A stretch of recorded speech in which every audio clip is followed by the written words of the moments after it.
microsporogenesis and megasporogenesis.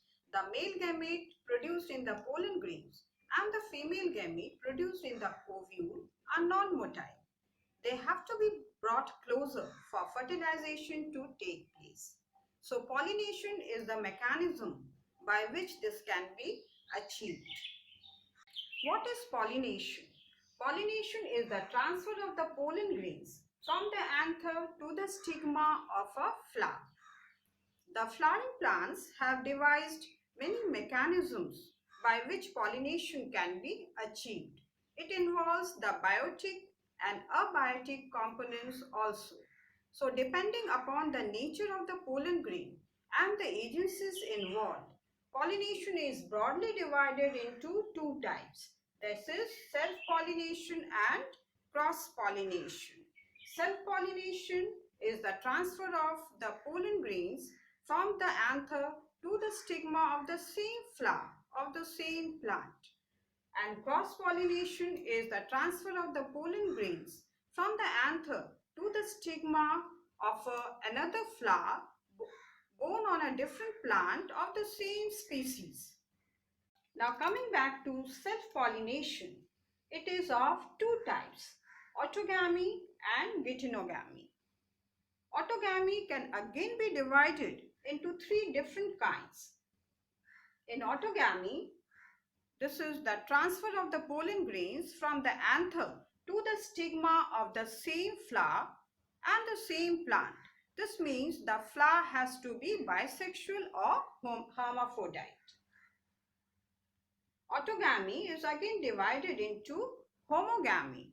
In this, the anther and the pistil, they mature together and they grow and bend for fertilization and pollination to take place. Example is mirabilis. We have cleistogamy. Cleistogamy means the reproductive organs are hidden. The reproductive organs, that is, the flower does not open. Pollination takes place when the flowers are closed. Example is Voila, you can take, oxalis. Now, bud pollination. Bud pollination, the pistil and the anther, they matured and pollination takes place before the flower opens. So this is seen in wheat, rice and peas. Now what are the advantages and disadvantages of pollination? In self-pollination, talking about the advantages and disadvantages of self-pollination and cross-pollination. First we come to self-pollination.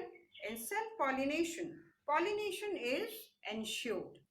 The characters in self-pollination is pure line, that is, the purity of the characters is maintained. The mixing of the gene pool is of the same type, so variation does not take place and hence no evolution.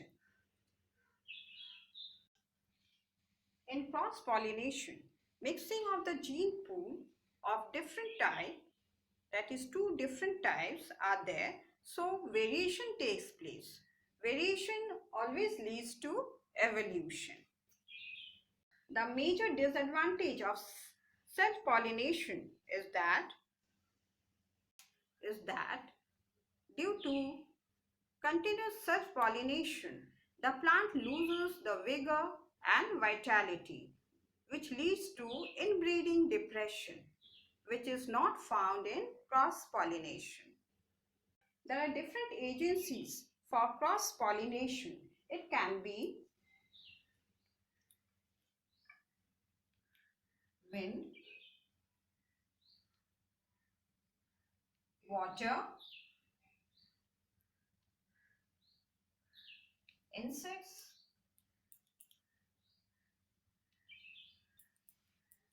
birds,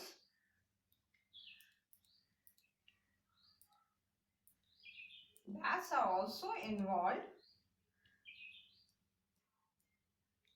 Pollination is also done by snails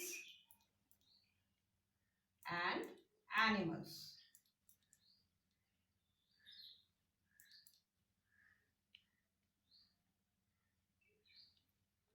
The flowers which are pollinated by wind is known as anemophily, and the pollination is known as anemophilous.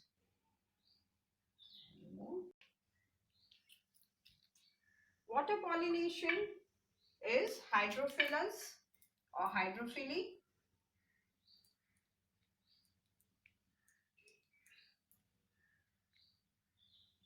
Pollination done by insects is known as entomophily.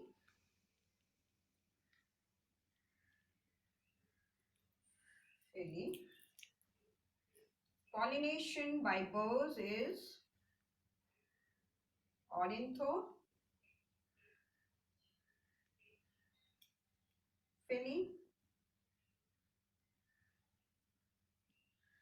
Pollination by bats is chiropterophily.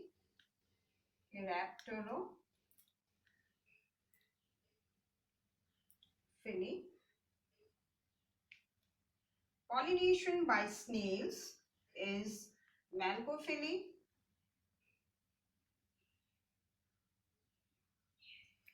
Pollination is also reported by animals. It is known as zoophily.